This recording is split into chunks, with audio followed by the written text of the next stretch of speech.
Hi friends, Zach Grant here, and so I've made a video empowering you and somewhat instructing you on being the disability ministry people at your church. And the main way that I encourage you to start is through friendship. And this is a prejudice of mine that pretty much any ministry needs to entail friendship on some level. And so even in such a case as people are working behind the scenes you might not ever see, but they're doing vital ministry. I don't know, to give you some sense of how I'm thinking about it, let me talk about the Americans with Disabilities Act. So this is just an amazing piece of legislation, and it was the fruit of a bunch of people with disabilities and their allies fighting for the ability to live, the ability to be present in larger society. And the Americans with Disabilities Act provided the legal leverage that can make sure a person using a wheelchair can get into a restaurant. It can make sure that people with disabilities have access to education in the least restrictive setting. However, it can't ensure that the person in a wheelchair has someone to eat with at the restaurant. It can't provide for a group of friends that student with disabilities will stay connected to after graduation. So that kind of advocacy or administrative work that might make ministry possible is, of course, absolutely essential. When we talk about ministry, we're talking about a body with parts, essential parts that might not seem essential, but if the ministry doesn't lead to friendship, if it doesn't lead to people being known, cared for, loved, and missed, then I think it misses that which it should be aimed at. Also, I'm not much good at a lot of that other stuff, and I want to talk to you guys about the things that I'm good at, which I think of being maybe the biblical and theological underpinnings of disability ministry, and those friendship, those relational aspects of that ministry. So we'll have to get some guests on to fill out the rest of all that other stuff.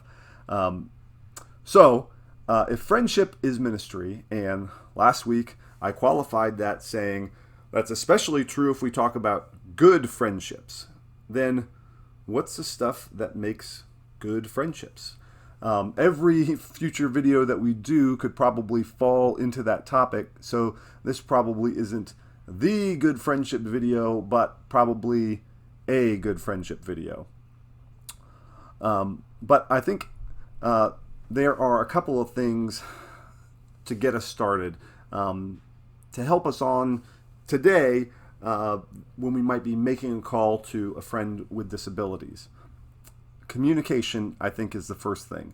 Relationships are communication in a lot of ways, and the art of communication is the art of friendship. Now, how does this look when our friend has difficulty speaking? Well, there's some potential difficulty because our cultural values of friendship, they're working against God's values, or maybe just, I think, the true values of friendship. So the cultural value of having smooth conversations is working against the value of knowing our friends and caring for what they have to say. So you will be tempted in a situation where somebody is having difficulty speaking and they will say something and you will say, "What?" And they will say it again, and you will say, "What?" again, and you'll be tempted to move things along. You may not want to draw attention to the difficulty that they're having speaking. You may want to get on to those things that you may seem that to you may seem more important or to the point. Resist that temptation. Most people that I have met and had relationships with would much prefer to have whatever frustrations that come with working laboriously through conversation They would much rather have those than being treated as though what they were trying to say doesn't matter. We feel pressure for clarity, for smoothness, for progress. I don't think friendship really demands these things. I once knew a woman when I lived in New Jersey, and I was working as the chaplain of a network of group homes. And when I spoke to this woman, she mostly only wanted to talk about the musical The Music Man, which I watched many times with her and is now forever one of my favorite musicals. And she also wanted to talk about having nuns come to visit, which was part of her background.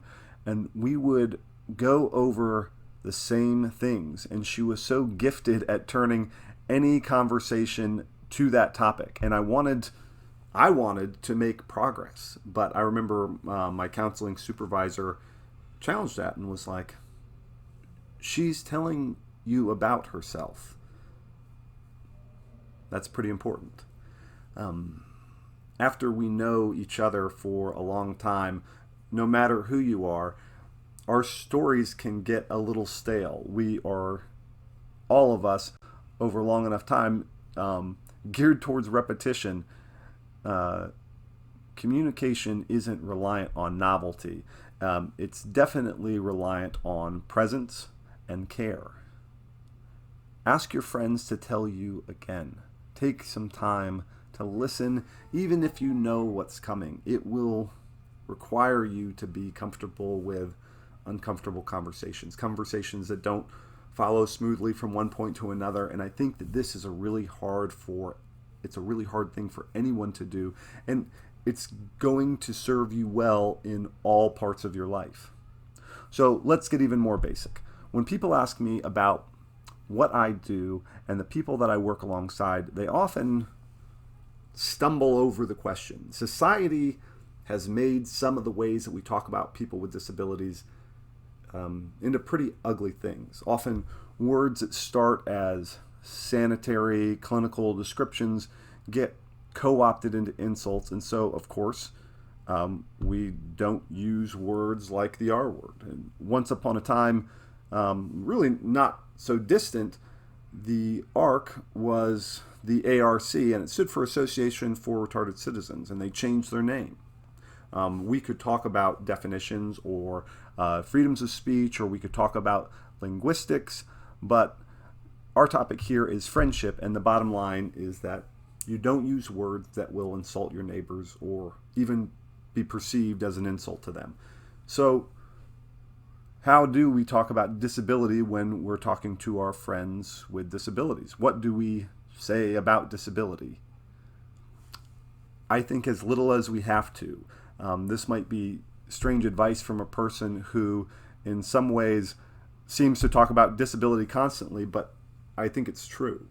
In this video, we need to mention disability because we're talking about the specific experience of people in the world. And disability is as fine a word as any until it gets co-opted and abused, and we have to find a different way to talk about it. When we're being friends, mostly we don't have to talk about it. Mostly we can refer to people with disabilities by their names. We can celebrate their gifts just as their person and not as their belonging to a particular group. When we must talk about it, we always keep the person first in the description. It's a kid with disabilities, not a disabled kid. This is important how we talk because it will influence how we think.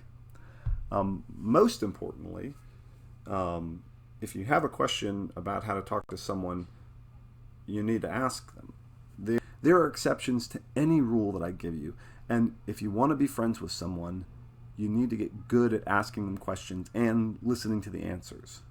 Just so long as you don't ask those questions like they're a science experiment. This is friendship, folks, and people want to be your friends. They don't want to be your specimen. So mostly just talk about the same silly stuff that you always do. Okay. Here are the last two things for the video. Being in it for the long haul and boundaries. And I think friendships need commitment and they need investment, But also, if any friendship is going to last for the long haul, they need to be comfortable setting the boundaries that you need to be sustainable. A lot of people with disabilities have a lot of close relationships that have at their root someone's job. Teachers, direct care staff at group homes, medical personnel, these can be close, wonderful relationships, but also they're often transitory. There's a lot of turnover, burnout, and chronic under-resourcing in these professions. And I think that revolving door of friendship has its toll. I think that good friendships transcend the programs that might be their starting point. We need people in all the programs and in all the professions that work with people with disabilities, but if we don't find ourselves in friendships that outlive and transcend those programs, then I think that we're missing what we're aiming at. Two stories. I was bringing some friends to a summer camp, and it was the first time that the summer camp had a week that was specifically for people with disabilities. And all these wonderful high school students, they came to volunteer, and all these super sharp kids with disabilities were like, I'd like to hold hands with all these cute volunteers. And the volunteers, wanting to be nice, were like, okay. We needed to sit down and tell them to set boundaries. They were uncomfortable, but because they wanted to be nice, and because they also knew that these relationships were not going to be long-term, they didn't set the boundaries. Setting the boundaries may not always feel nice, but good friendships aren't always nice because they prioritize being long-term. But I'd rather contrast nice versus clear rather than nice versus mean. Being clear doesn't always feel nice, but just because we're not being as nice as possible doesn't mean that we're being mean or insensitive. This is an area where you certainly want to use common sense. As you're setting those boundaries, you want to endeavor to be kind, even while you're being crystal clear about where you're at with things. Okay, the other story is about a young girl with cerebral palsy that was part of this youth ministry program that I was involved in St. Augustine. And she was wonderful, and she was sweet, and she was in a wheelchair. And because of those things, you might have felt anxious about drilling her with a dodgeball. That, though, I think, would have been a mistake. That is a boundary that society would like to set around her, but I think that friendship meant drilling her with the dodgeball. Not in the face, goodness. But inviting her outside of the boundaries that the world wanted to put around her was part of good friendship. Holding her at arm's length from the fun and from our authentic selves would not be a part of good friendship. Now, if she would have screamed and wept instead of giggled and grinned the first time we did it, we wouldn't have continued. Friendship means getting to know your friends like with anybody else, but pushing against boundaries is going to be just as important as setting them. Okay, so this is a good friendships video. There will be others, maybe not the next one, but I'm sure that as soon as I post this, I'll think, no, this was the thing to say. Again, comment if there's something that you want to add, or a question or an idea for another video. Peace, folks.